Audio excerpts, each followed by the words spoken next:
A Riqueza das Nações, obra de Adam Smith, parte 11. Um campo de cereal de fertilidade moderada produz muito maior quantidade de comida para o homem do que um pasto de igual extensão. Se bem que seu cultivo exija muito mais trabalho, o excesso que resta depois de substituir a semente e manter todo aquele trabalho é similarmente muito maior. Se uma libra de carne no açougueiro nunca fosse suposta valendo mais que uma libra de pão, este excesso seria sempre de maior valor e constituiria um maior fundo tanto para o lucro do lavrador como para a renda do proprietário. Parece ter sido assim desde os mais rústicos princípios da agricultura. Mas os valores relativos daquelas duas espécies diferentes de alimento, o pão e a carne, variam muito conforme o período da agricultura. Em seus princípios rudimentares, os campos não tratados, que então ocupavam a maior parte da região, estão totalmente abandonados ao gado. Há muito mais carne do que pão, e o pão, portanto, é a comida para a qual há a maior competição e que, por conseguinte, acarreta o maior preço. Em Buenos Aires, é relatado por Ulloa, R$ 4. Em Buenos Aires, nos é relatado por Ulloa, R$ 21,5 pence e meio esterlinos, era 40 ou 50 anos atrás o preço comum de um boi, escolhido de um rebanho de 200 ou 300.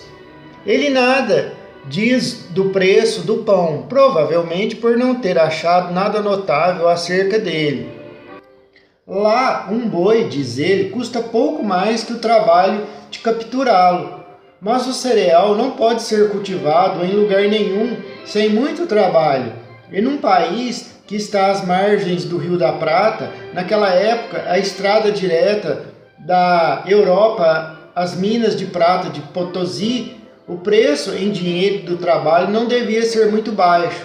É diferente quando o cultivo se estende pela maior parte do país. Há então mais pão do que carne. A competição muda de direção e o preço da carne torna-se maior do que o do pão. Pela extensão além do cultivo, os campos não tratados tornam-se insuficientes para suprir a demanda de carne.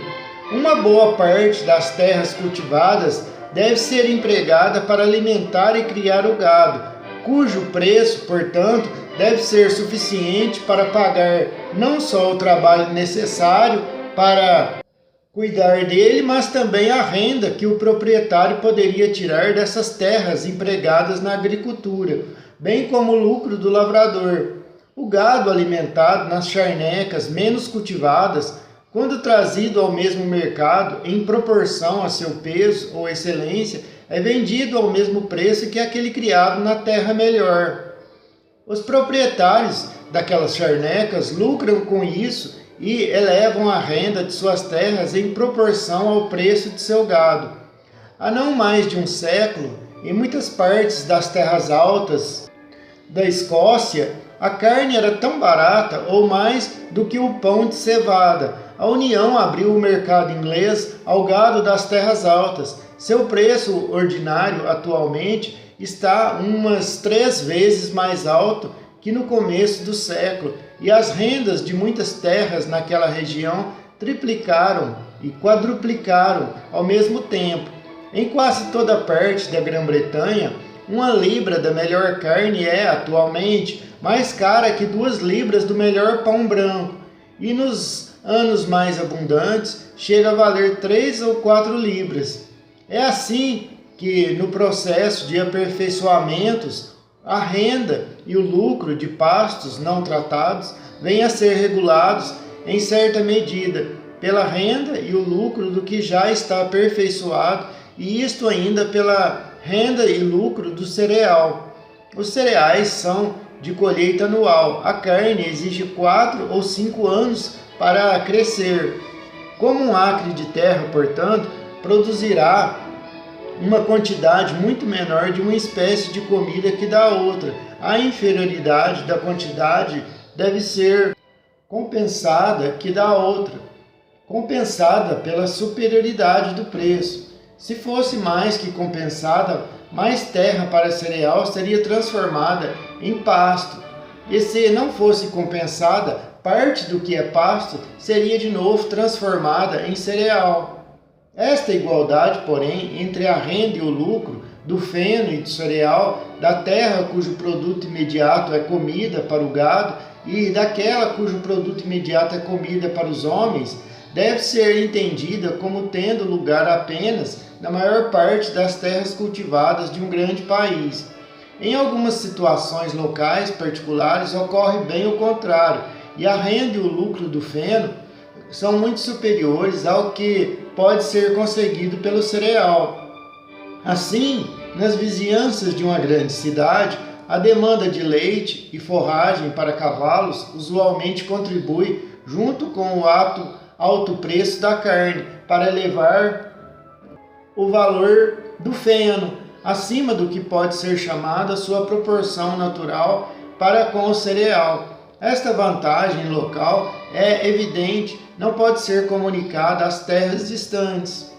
Circunstâncias particulares, por vezes, tornaram certas regiões tão populosas que todo o território, como as terras nas vizinhanças de grandes cidades, não foram suficientes para proporcionar o feno e o cereal necessários para a subsistência de seus habitantes.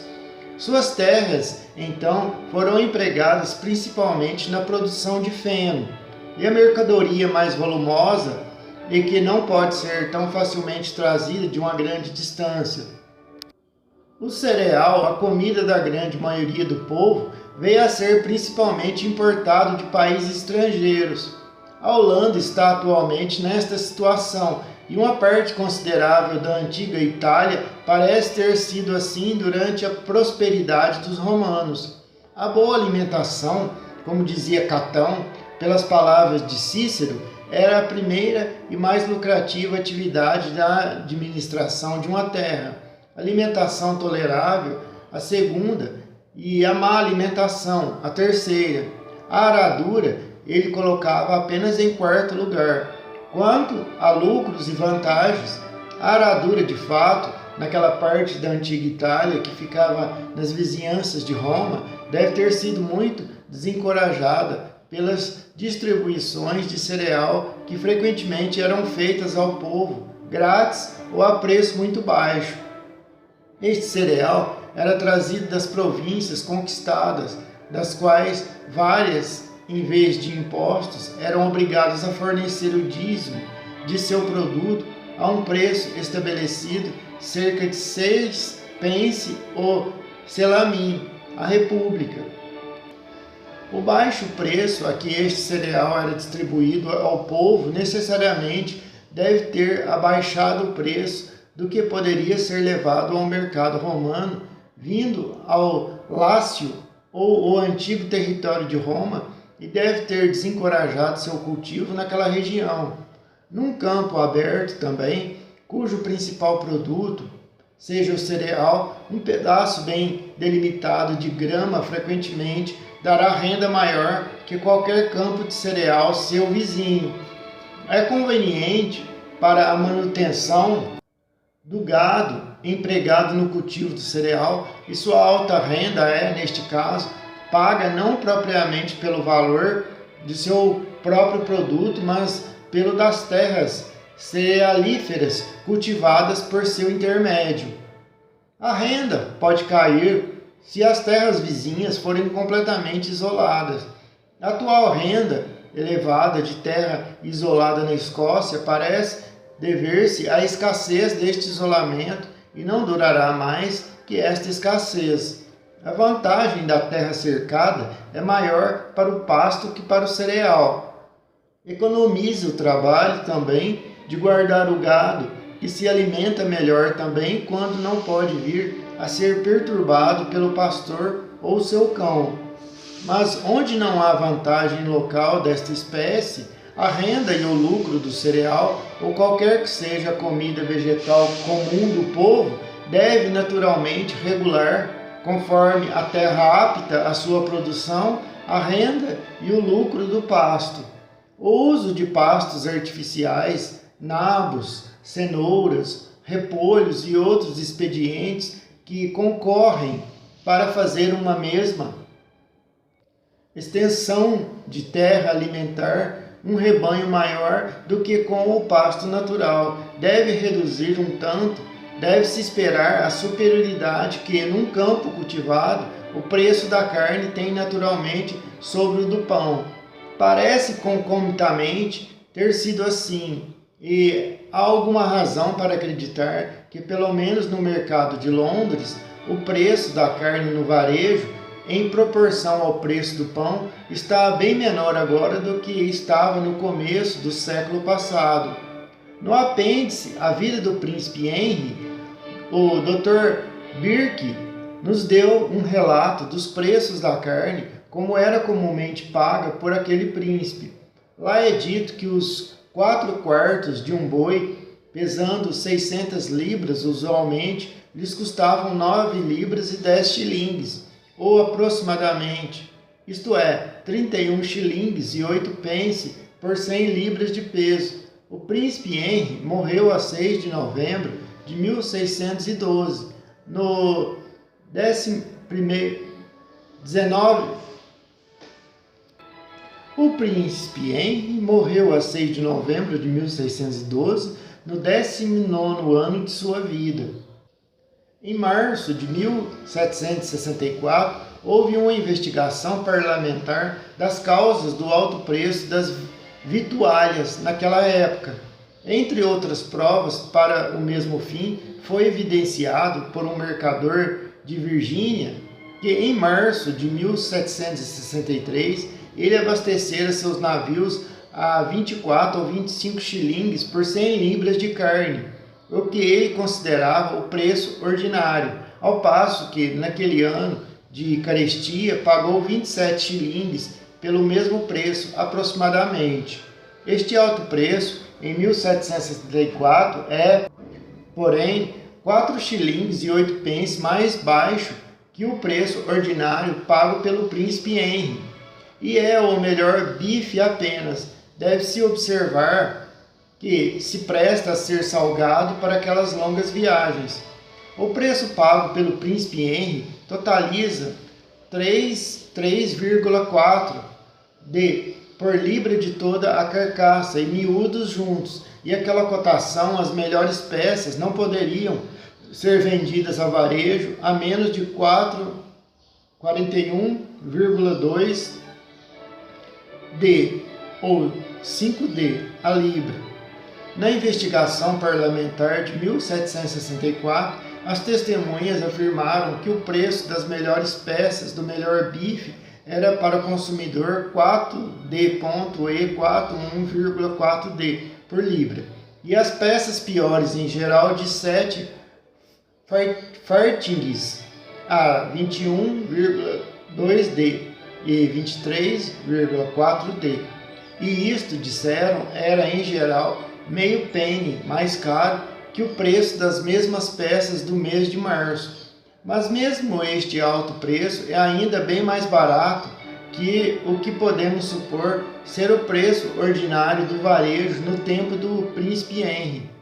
Durante os primeiros 12 anos do último século, o preço médio do melhor trigo no mercado de Windsor era 1,18S.3, 1,6, o quarto de 9 alqueires em Winchester.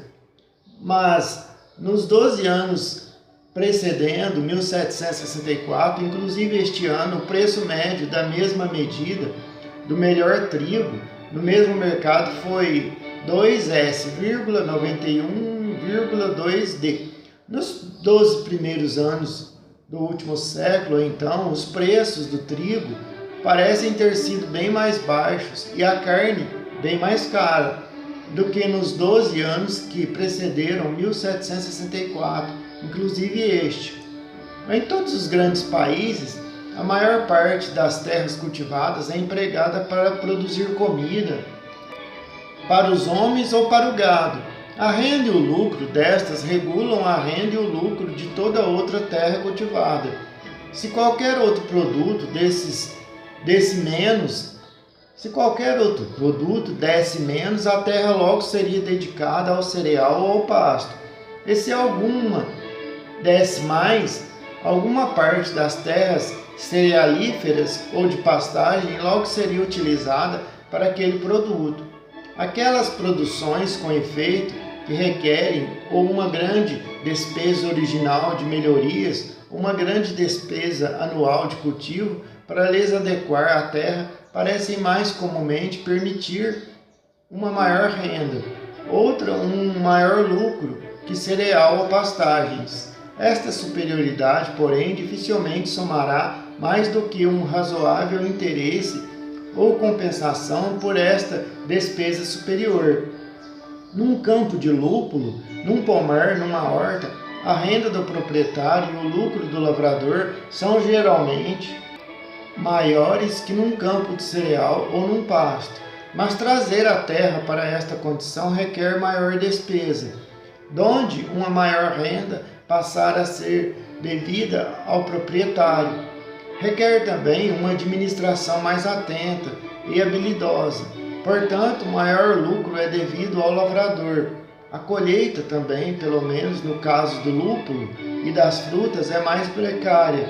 Seu preço, portanto, além de compensar todas as perdas ocasionais, deve proporcionar algo como o lucro do seguro.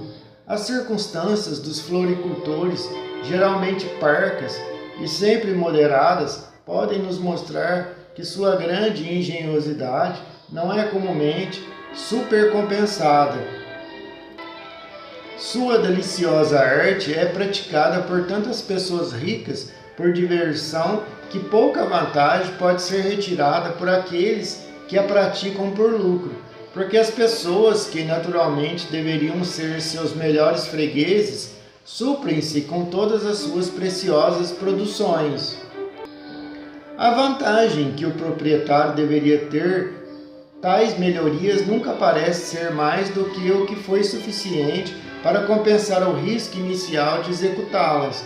Na agricultura antiga, depois da vinha, uma horta bem regada parece ter sido parte da lavoura que se supõe ter fornecido a produção mais valiosa. Mas Demócrito, que escreveu sobre a agricultura cerca de 2000 anos atrás e que foi visto pelos antigos como um dos pais da arte, pensava que não agia sabiamente aquele que cercava uma horta.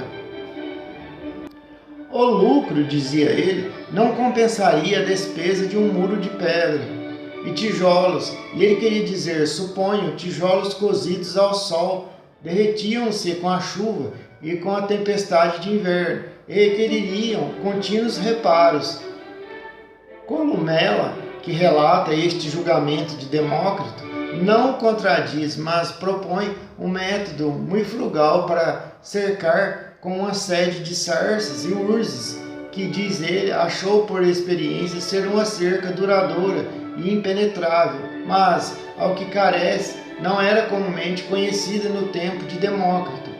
Paládios adota o parecer de Columela, que antes fora recomendado por Varrão.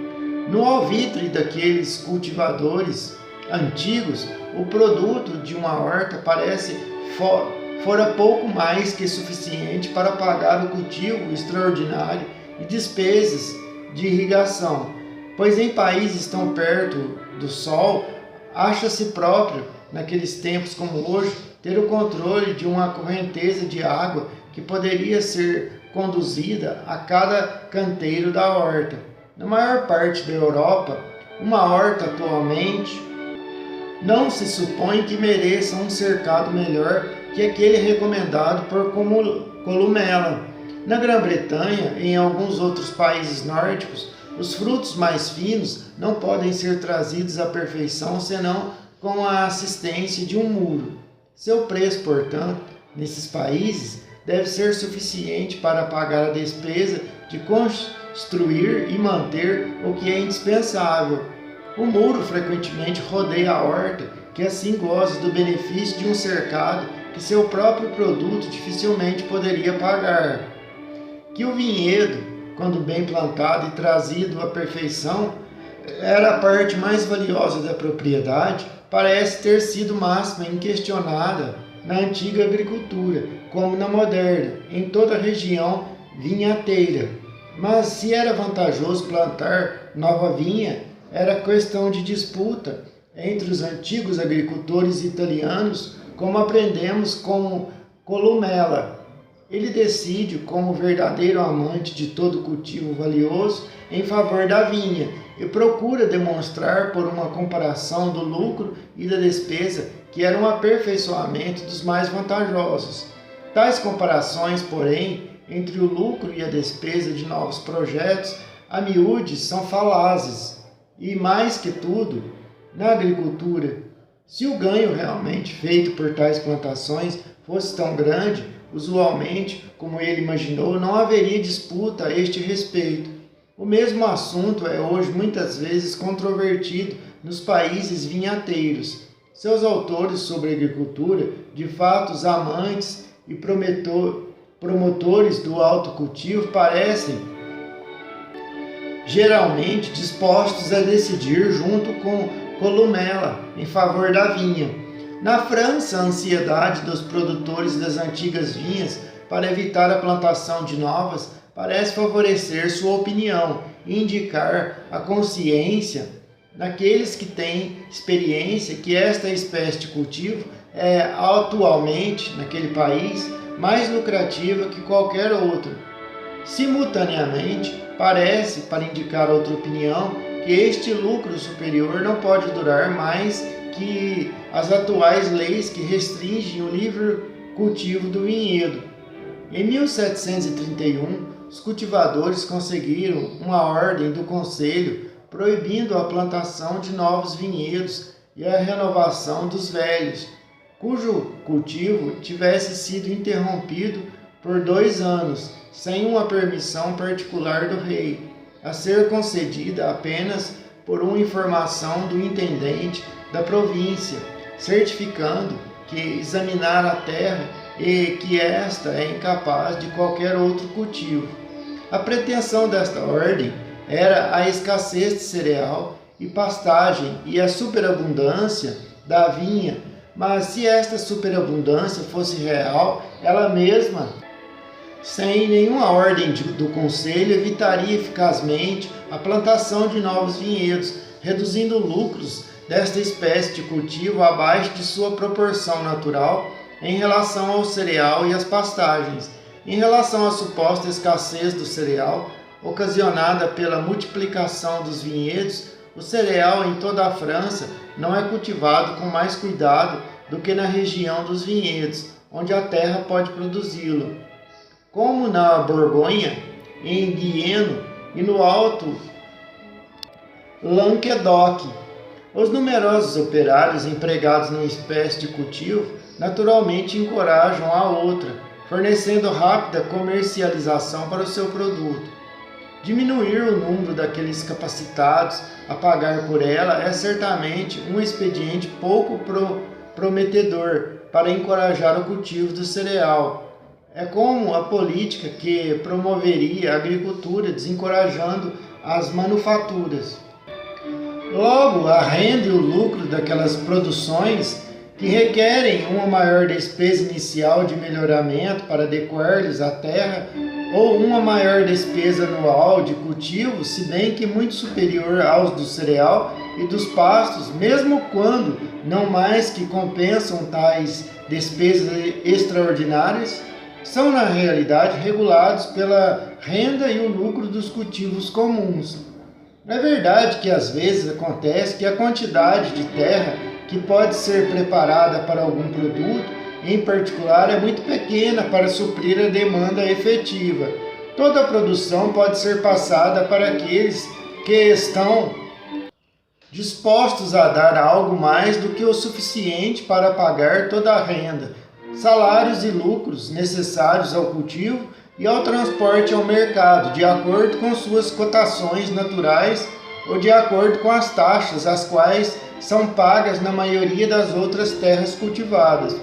O excesso do preço que permanece depois de descontar toda a despesa do melhoramento e cultivo pode comumente, neste caso, e apenas neste, não ter proporção regular com o excesso similar de cereal ou pastagem, mas pode excedê-lo em quase qualquer grau, e a maior parte deste excesso, naturalmente, vai para a renda do proprietário. A proporção usual e a natural, por exemplo, entre a renda e o lucro da vinha e os do cereal e pastagens devem ser entendida como tendo lugar apenas em relação àqueles vinhedos que nada produzem senão a boa vinha comum, que pode ser plantada quase em todo lugar, em solo leve, arenoso ou pedregoso, e que nada tenha para recomendá-lo senão sua resistência e salubridade. É apenas com tais vinhedos que a terra comum do campo pode ser tornada competitiva, pois com aquelas de qualidade especial é evidente que não pode. A vinha é mais afetada pela diferença de solos que qualquer outra árvore frutífera. De alguns deriva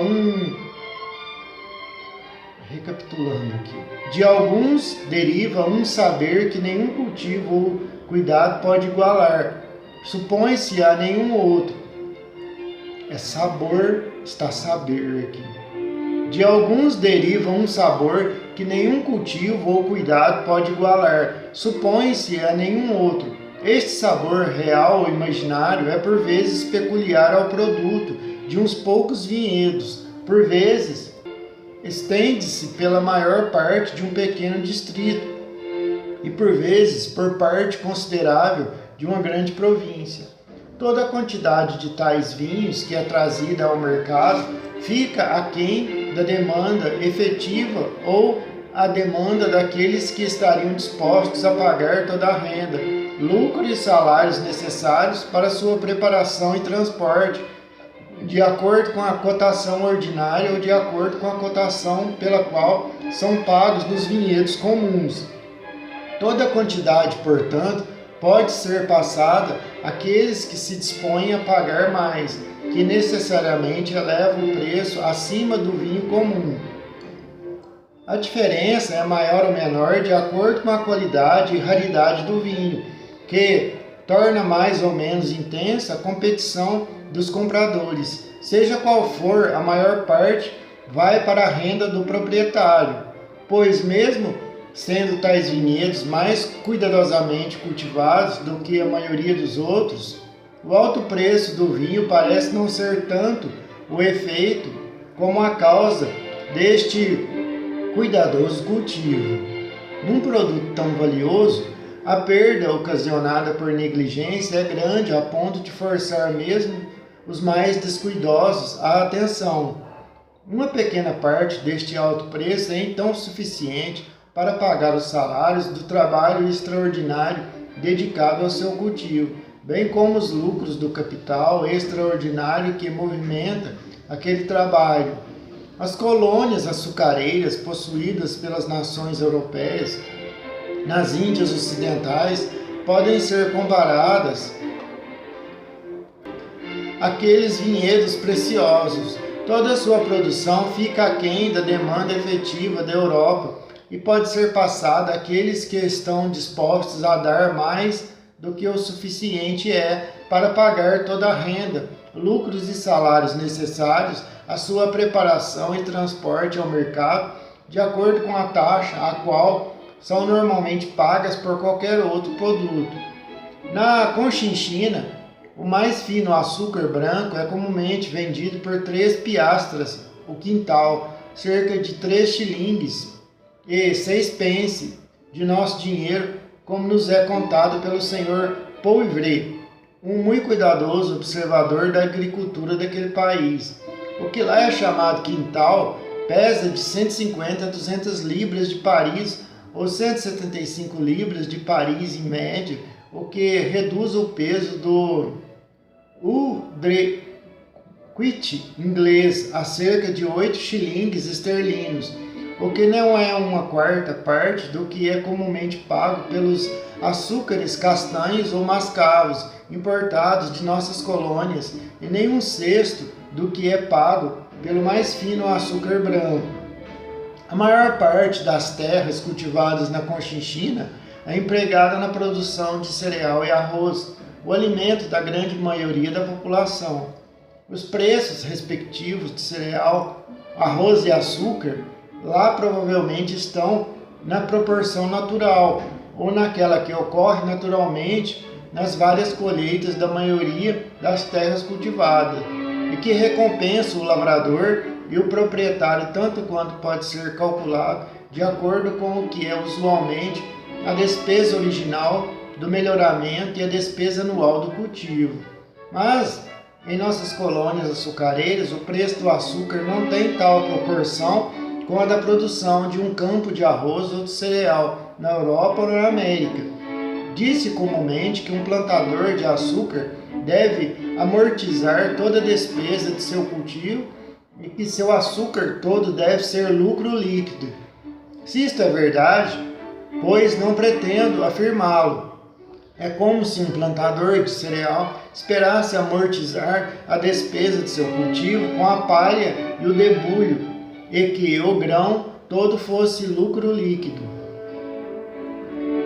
Em nossas colônias de açúcar, que esperam tratar e cultivar, vemos frequentemente sociedade de mercadores em Londres e em outras cidades mercantis comprar terra inculta em nossas colônias de açúcar, que esperam tratar e cultivar com lucro por meio de feitores e agentes, apesar da grande distância e retornos incertos da administração falha da justiça naqueles lugares. Ninguém tentará melhorar e cultivar do mesmo modo as terras mais férteis da Escócia, da Irlanda ou das províncias cerealíferas da América do Norte, se bem que se possam esperar mais exata administração da justiça, causando retornos mais regulares naquelas regiões. Em Virgínia e Maryland, o cultivo do tabaco é preferido como mais lucrativo ao do cereal. O tabaco poderia ser cultivado vantajosamente na maior parte da Europa, mas aqui em quase todo lugar tornou-se particularmente sujeito à taxação, e coletar uma taxa de cada propriedade no campo onde esta planta poderia estar sendo cultivada seria mais difícil, supor-se, do que arrecadar uma sobre sua importação na alfândega. Por causa disto, o cultivo do tabaco foi absurdamente proibido na maior parte da Europa, o que necessariamente dá uma espécie de monopólio aos países onde é permitido. E como Virgínia e Maryland produzem a maior quantidade dele, compartilham largamente, se bem que com alguns competidores, as vantagens deste monopólio. O cultivo do tabaco, porém, parece não ser tão vantajoso como o do açúcar. Nunca sequer ouvi dizer de alguma plantação de tabaco que fosse aperfeiçoada e cultivada pelo capital de comerciantes que rescindissem na Grã-Bretanha. Recapitulando aqui.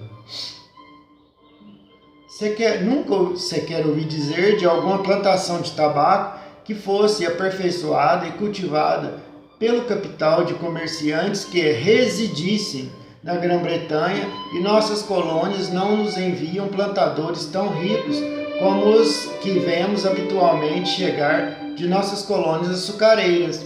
Apesar da preferência dada naquelas colônias ao cultivo do tabaco em vez do cereal, pareceria que a demanda efetiva de tabaco na Europa não é completamente suprida e é mais do que a do açúcar, provavelmente. E mesmo sendo o preço atual do tabaco provavelmente mais do que o suficiente para pagar a renda, salários e lucro necessários para prepará-lo e trazê-lo ao mercado, de acordo com a cotação a que são pagos na terra cerealífera, não deve estar muito acima do preço atual do açúcar. Nossos cultivadores de tabaco concomitantemente mostraram o mesmo temor da superabundância de tabaco que os proprietários das antigas vinhas da França têm da superabundância do vinho. Por uma assembleia, restringiram seu cultivo a 6.000 plantas, supostamente fornecendo 1.000 libras de tabaco para cada negro entre 16 e 60 anos de idade. Tal negro, bem acima desta quantidade de tabaco, pode cuidar, admite-se, de 4 acres de milho. Para evitar superabundância no mercado, nos anos abundantes, como nos é contado pelo Dr. Douglas, suspeito estar ele mal informado, algumas vezes queimaram uma certa quantidade de tabaco para cada negro, do mesmo modo que se diz que os holandeses fazem com as especiarias. Se tais métodos violentos são necessários para manter o preço atual do tabaco, a vantagem superior desta cultura sobre a do cereal, se ainda tem alguma, não poderá continuar por longo tempo. Destarte, a renda da terra cultivada, cujo produto é o alimento humano, regula a renda da maioria das outras terras cultivadas. Nenhum produto particular pode deixar de pagá-la, porque então a terra seria imediatamente voltada para outro uso. E se qualquer produto, em particular, comumente paga mais, é porque a quantidade de terra que pode ser preparada para ele é muito pequena para suprir a demanda efetiva. Na Europa, o cereal é o principal produto da terra, que serve imediatamente para a alimentação humana, exceto em situações particulares. Portanto, a renda da terra cerealífera regula, na Europa, a de toda outra terra cultivada. A Inglaterra não precisa invejar os vinhedos da França, nem os olivais da Itália, exceto por situações particulares. O valor destes é regulado pelo cereal, no que a fertilidade da Inglaterra não é muito inferior à de qualquer daqueles países. Se em qualquer país a comida vegetal comum e preferida do povo fosse tirada de uma planta, da qual a terra mais comum, com a mesma ou quase a mesma cultura, produzisse muito maior quantidade que a mais fértil, dá com o cereal a renda do proprietário ou a quantidade de comida em excesso que lhe restaria depois de pagar o trabalho e substituir o capital do lavrador, bem como seus lucros ordinários, necessariamente seria muito maior. Qualquer que fosse a taxa a qual o trabalho fosse comumente mantido naquele país, este excesso sempre seria mantido por si mesmo e, por conseguinte, permitiria ao proprietário comprar ou controlar uma maior quantidade dele. O valor real de sua renda, seu verdadeiro poder e autoridade, seu controle das necessidades e comodidades da vida com que o trabalho de outras pessoas poderia suprir-lhe, necessariamente seria muito maior. Um campo de arroz produz muito maior quantidade de alimento que o mais fértil campo de cereal. 2 colheitas ao ano, de 30 a 60 alqueires cada, disse ser o produto comum de um acre. Seu cultivo, apesar de requerer mais trabalho, um excesso muito maior resta depois da aplicação de todo aquele trabalho. Nos países produtores de arroz, portanto, onde este é o alimento vegetal mais comum e preferido do povo, e onde os cultivadores se mantêm principalmente com ele, uma maior fração deste excesso pertenceria ao proprietário do que nos países cerealíferos. Na Carolina, onde os plantadores, como em outras colônias britânicas, são geralmente tanto os lavradores quanto os proprietários, e onde a renda é consequentemente confundida com o lucro, o cultivo do arroz é considerado como mais lucrativo que do cereal, mesmo seus campos produzindo uma só colheita ao ano, e mesmo pela prevalência dos costumes europeus, o arroz não ser lá o alimento vegetal comum e favorito do povo. Um bom campo de arroz é um charco em todas as estações, e numa delas um charco coberto de água. Não se presta aos cereais ou pastagens ou vinhedos, ou na verdade para qualquer outra produção vegetal que seja útil ao homem. E as terras que se prestam para estes fins não se prestam para o arroz. Mesmo nos países do arroz, então a renda das terras para o arroz não pode regular a renda das outras terras cultivadas, que nunca poderiam ser convertidas para aqueles outros produtos. O alimento produzido por um campo de batatas não é inferior em quantidade àquele produzido por um campo de arroz, e muito superior ao que é produzido por um campo de trigo. 12.000 libras de batata de um acre de terra não é uma produção maior que 2.000 libras de trigo. A comida ou alimento sólido com efeito que pode ser retirada de cada uma daquelas duas plantas não está totalmente em proporção a seu peso, por causa da natureza aquosa das batatas, concedendo, pois, metade de peso desta raiz, como sendo água, uma margem bastante grande, um tal acre de batatas ainda produzirá 6.000 libras de alimento sólido, 3 vezes a quantidade produzida por um acre de trigo. Um acre de batatas é cultivado com menos despesa que um acre de trigo. O alqueire, que geralmente precede a semeadura do trigo, mais do que compensado o sachar e outros cuidados extraordinários que são sempre dedicados às batatas. Se esta raiz em qualquer parte da Europa se tornar o mesmo que o arroz, para os países que o cultivam, o alimento vegetal comum e favorito do povo, de modo a ocupar a mesma proporção das terras na aradura que o trigo e outras espécies de grão para a alimentação humana.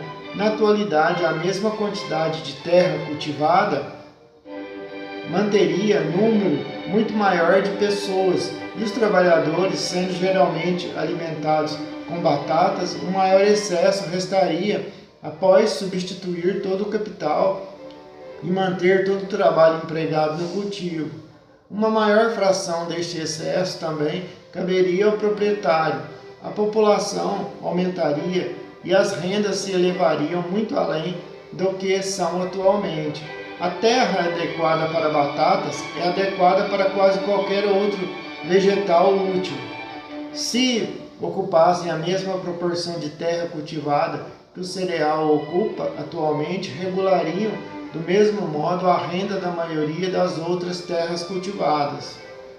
Em algumas partes do Lancashire, acredita-se, segundo me foi contado, que o pão de aveia é uma comida mais substanciosa para os trabalhadores que o pão de farinha de trigo. E ouvi frequentemente a mesma doutrina sustentada na Escócia. Entretanto, tenho algumas dúvidas quanto à verdade disto. O povo comum da Escócia, alimentado com aveia, em geral não é tão forte, nem tão bem aparentado quanto a gente do mesmo nível na Inglaterra, que se alimenta de pão de farinha de trigo. Tão pouco trabalham tão bem ou têm tão boa aparência. E como não há a mesma diferença entre a gente de bem entre os dois países, a experiência pareceria demonstrar que a comida da gente comum da Escócia não é tão adequada à constituição humana como a de seus vizinhos do mesmo nível na Inglaterra. Mas parece ser diferente com as batatas.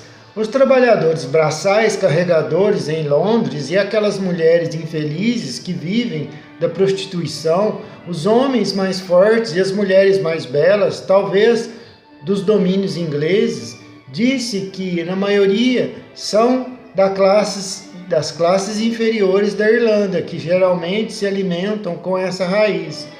Nenhum alimento pode fornecer prova mais decisiva de sua qualidade nutritiva ou de sua peculiar adequação à saúde da constituição humana. É difícil preservar batatas ao longo do ano e impossível armazená-las como o cereal por 2 ou 3 anos inteiros. O receio de não poder vendê-las antes que apodreçam desencorajam seu cultivo e talvez seja o principal obstáculo a se tornarem em qualquer grande país como o pão, o principal alimento vegetal de todas as classes do povo. Do produto da terra, que por vezes fornece, por vezes não fornece renda, o alimento humano parece ser o único produto da terra que sempre e necessariamente fornece alguma renda ao proprietário. Outras espécies de produto às vezes podem, às vezes não podem, de acordo com as várias circunstâncias. Depois da alimentação, vestuário e habitação são as duas grandes necessidades da humanidade. A terra, em seu estado original rústico, pode fornecer os materiais de vestuário e habitação a um número muito maior de pessoas do que pode alimentar. Em seu estado cultivado, por vezes pode alimentar um número muito maior de pessoas do que pode suprir aqueles materiais, pelo menos do modo como são requeridos e como podem ser pagos. Num estado, há então sempre uma superabundância daqueles materiais que, por causa disto, são de pouco ou nenhum valor. No outro, é comum a escassez, o que necessariamente aumenta seu valor. Num estado, boa parte deles é atirada fora como inútil, e o preço do que é usado é considerado igual apenas ao trabalho e à despesa de adequá-lo ao uso, não podendo, pois, fornecer renda ao proprietário. No outro, são totalmente utilizados, e é frequente a demanda maior do que se pode conseguir. Sempre há alguém a dar mais do que o suficiente para pagar a despesa de trazê-los ao mercado. Seu preço, portanto, sempre pode proporcionar alguma renda ao proprietário. As peles dos grandes animais eram os materiais originais da vestimenta.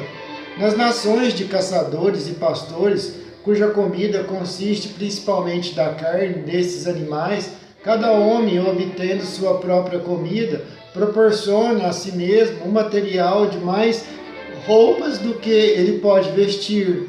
Se não houvesse comércio exterior, a maior parte dela seria lançada fora, como coisa sem valor.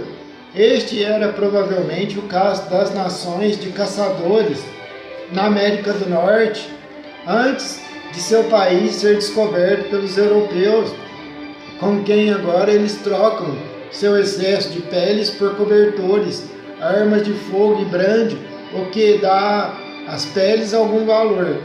No atual estado comercial do mundo conhecido, as nações mais bárbaras, creio, dentre as quais se estabelece a propriedade da terra, têm algum comércio exterior deste tipo e acham entre seus vizinhos mais ricos uma tal demanda por todos os materiais de vestimenta que sua terra produz e que não podem ser processados nem consumidos em sua própria nação, que eleva seu preço acima do custo de enviá-las a seus vizinhos mais ricos. Passa, pois, a fornecer renda ao proprietário. Quando a maior parte do gado das terras altas foi consumida em suas próprias colinas, a exportação de seus quartos era o item mais considerável do comércio daquele país, e aquilo pelo que eram trocados dava alguma adição à renda das propriedades das terras altas. A lã da Inglaterra, que nos velhos tempos não podia ser consumida nem manufaturada, aqui mesmo encontrou um mercado no então mais rico e industrioso país de Flandres, e seu preço proporcionava algo à renda da terra que a produzia. Nos países não mais cultivados do que era então a Inglaterra, ou do que as terras altas da Escócia agora são, e que não tinham comércio exterior, os materiais de vestimenta, evidentemente, seriam tão superabundantes que uma boa parte deles seria lançada fora como inútil, e nenhuma fração forneceria renda alguma ao proprietário.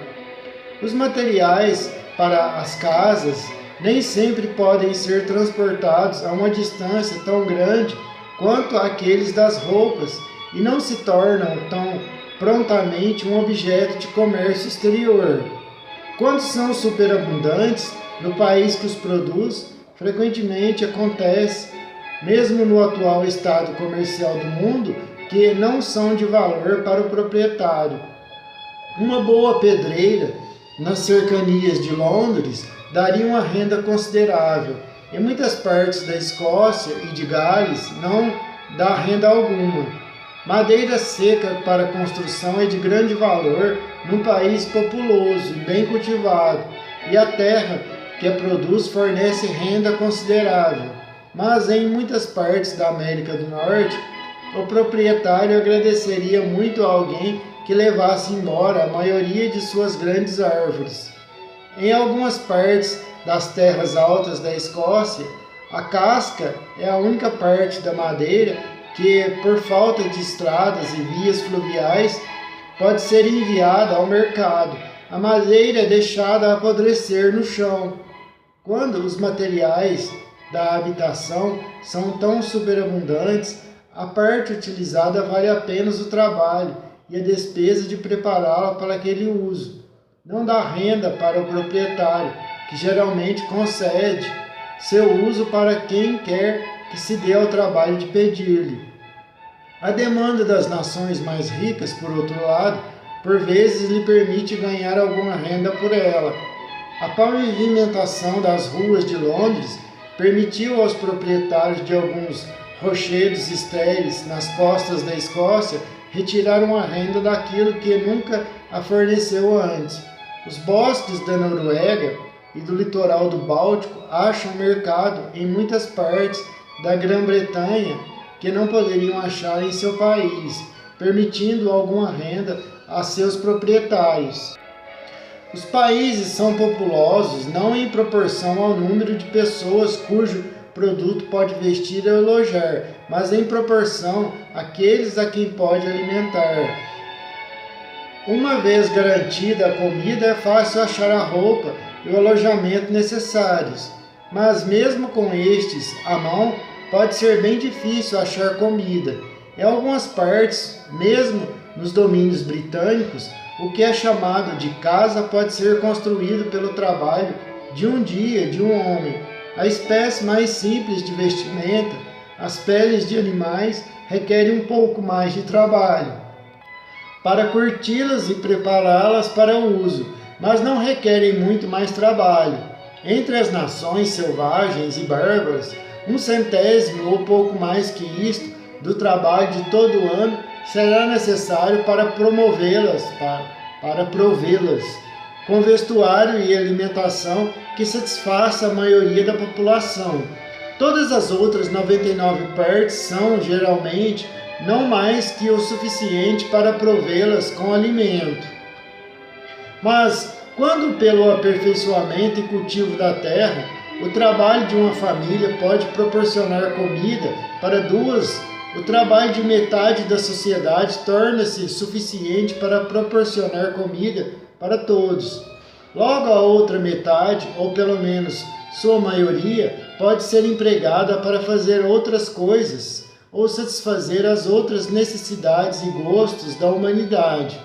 Vestimento e habitação, mobília de casa e o que é chamado equipagem são os principais objetos da maior parte daquelas necessidades e gostos.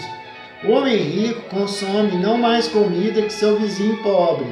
Na qualidade, pode ser muito diferente, e assim selecioná-la e prepará-la pode exigir mais trabalho e arte, mas na quantidade é muito aproximadamente a mesma. Mas compare-se o espaçoso palácio e o grande guarda-roupa de um com a choupana e os poucos trapos do outro, e se poderá notar que a diferença entre suas roupas, casas e mobília doméstica é quase tão grande em quantidade como em qualidade. O desejo de comida é limitado em todo o homem pela estreita capacidade do estômago humano, mas o desejo de comodidades e ornamentos das construções, roupas, equipagem e mobília doméstica parece não ter limites ou fronteira alguma. Aqueles que então têm o controle de mais comida que eles mesmos podem consumir, sempre estão desejosos de trocar o excesso ou que dá na mesma seu preço por gratificações desta e de outra espécie. O que está muito acima de satisfazer o desejo limitado é dado para a satisfação daqueles desejos que não podem ser satisfeitos, mas parecem ser intermináveis. Os pobres, para conseguirem comida, esforçam-se para gratificar os gostos dos ricos, e para consegui-los mais, certamente rivalizam uns com os outros no baixo preço e perfeição de seu trabalho.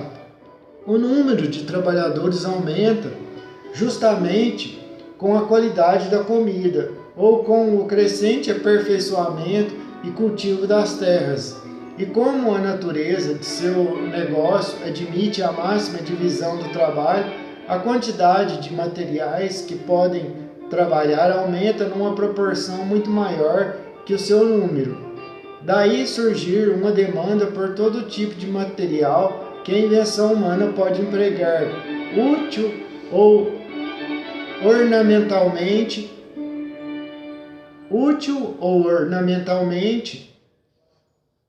na construção, no vestuário ou na mobília doméstica, equipagem, pelos fósseis e minerais contidos nas entranhas da terra, pelos metais preciosos e pelas pedras preciosas.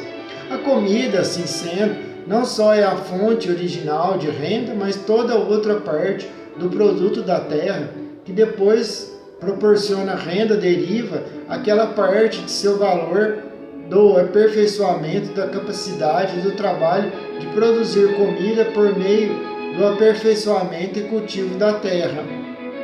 Aquelas outras partes do produto da terra, porém, que depois proporcionam renda, nem sempre o fazem.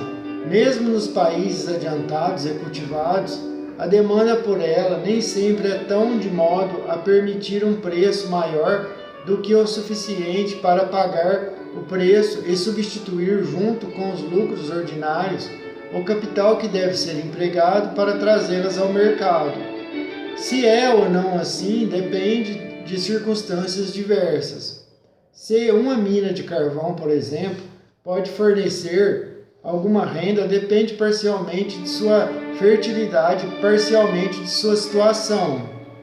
Uma mina de qualquer espécie pode ser dita fértil ou estéril, de acordo com a quantidade de mineral que dela pode ser retirada por uma certa quantidade de trabalho, que é maior ou menor da que pode ser retirada por uma igual quantidade da maior parte de outras minas da mesma espécie. Algumas minas de carvão, localizadas vantajosamente, não podem ser exploradas devido à sua esterilidade. A produção não paga despesa, não podem dar lucro nem renda. Há algumas cujo produto mal é suficiente para pagar o trabalho e recolocar junto com os lucros ordinários o capital empregado em seu trabalho. Fornecem algum lucro ao empreendedor do trabalho, mas nenhuma renda ao proprietário. Só podem ser trabalhadas vantajosamente pelo proprietário que, sendo ele mesmo o empreiteiro do trabalho, ganha o lucro ordinário do capital que emprega nele. Muitas minas de carvão da Escócia são assim exploradas, não podendo sê-lo de outra maneira. O proprietário não permitirá que ninguém mais trabalhe nelas sem pagar alguma renda, o que ninguém pode pagar. Outras minas de carvão no mesmo país, suficientemente férteis, não podem ser exploradas por causa de sua situação. Uma quantidade de mineral suficiente para amortizar a despesa do trabalho poderia ser trazida da mina pela quantidade de trabalho ordinária, ou mesmo menos, mas numa região do interior escassamente habitada e sem boas estradas ou vias fluviais, esta quantidade não poderia ser vendida. Os carvões são um combustível menos agradável que a lenha. Diz-se que são mais insalubres também. A despesa com carvão, portanto, no local onde é consumido deve geralmente ser um pouco inferior à da madeira. O preço da madeira também varia com o estado da agricultura. quase da mesma maneira e exatamente pela mesma razão que o preço do gado. Nos seus primórdios, a maior parte de um país é coberta com madeira, que é então um simples estorvo sem valor para o proprietário, que a daria a alguém de bom grado para cortar. Com o avanço da agricultura, a floresta é parcialmente aberta pelo progresso da aradura e em parte decai pelo aumento do gado.